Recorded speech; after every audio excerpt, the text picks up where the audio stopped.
It didn't always work like this. There was a time you had to get your hands dirty. When you were in the dark, for most of it, fumbling was a given. When you needed more contrast, darker darks and brighter brights, they called it extended development. Meant you spent longer up to your wrists, longer inhaling chemicals. It wasn't always easy. Grandpa Stewart was a Navy photographer, young, red-faced with his sleeves rolled up, crooked smile, tuft of chest hair. He looked like Popeye the Sailor Man come to life. Fist of fingers like fat rolls of coins. He showed up to World War II with a smirk and a hobby. When they asked him if he knew much about photography, he lied. Learned to read Europe upside down from the height of a fighter plane. Camera snapping, eyelids flapping, the darkest darks and the brightest brights. He learned war like it was a map, thought he could read his way home. When other men returned, they put their weapons out to rust, but he brought the lenses and the cameras home with him, opened a shop, turned it into a family affair. My father was born into this world of black and white. His basketball hands learned the tiny clicks and slides of lens into frame, film into camera, chemical into plastic bin. His father knew the equipment, but not the art. He knew the darks, but not the brights. My father learned the magic, spent his time following light. Once, he traveled across the country to follow a forest fire, spent a week hunting it with his camera. Follow the light, he said. Follow the light. There are parts of me I only recognize from photographs. The loft on Wooster Street with the creaky hallways and 12-foot ceilings, the white walls and cold floors. This was my mother's home. Before she was mother, before she was wife, she was artist. And the only rooms in the house with doors that opened and closed and walls that reached up to the ceiling was the bathroom and the dark room.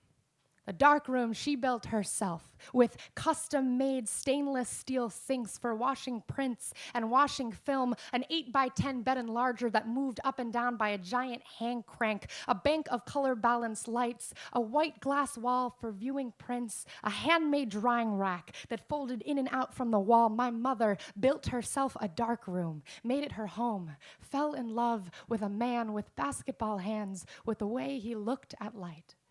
They got married, had a baby, moved to a house near a park, but they kept the loft on Wooster Street to use for birthday parties and treasure hunts. The baby tipped the grayscale, filled her parents' photo albums with red balloons and yellow icing. The baby turned into a girl without freckles, with a crooked smile, who didn't understand why her friends didn't have dark rooms in their houses, who never saw her parents kiss, who never saw them hold hands. But one day, another baby showed up, this one with perfect straight hair and bubblegum cheeks. They named him Sweet Potato, and when he laughed so loudly it scared the pigeons on the fire escape, and the four of them lived in that house near the park, the girl without freckles, the sweet potato boy, the basketball father, and dark room mother, and they lit their candles and said their prayers, and the corners of the photographs curled. One day, some towers fell, and the house near the park became a house under ash, so they escaped in backpacks, on bicycles, to dark rooms. But the loft on Wooster Street was built for an artist, not a family of pigeons, and walls that do not reach the ceiling do not keep in the yelling, and the man with basketball hands put his weapons out to rust. He could not fight this war, and no maps pointed home. His hands no longer fit his wife's, no longer fit his camera, no longer fit his body. The sweet potato boy mashed his fists into his mouth until he had nothing more to say, so the girl without freckles went treasure hunting on her own. And on Wooster Street, in New York City, in the building with the creaky hallways, in the loft with the high ceilings, in the dark room with too many sinks, under the color-balanced light, she found a note, tacked to the wall with a thumbtack, left over from a time before towers, from a time before babies. And the note said, "A guy sure loves a girl who works in the dark room." It was a year before my father picked up a camera again. As first time out, he followed the Christmas lights, dotting their way through New York City's trees, tiny flashes of light winking out at him from out of the darkest darks. A few years later, he traveled across the country to follow a fire. It was ravaging the West Coast, devouring 18-wheeler trucks in its stride.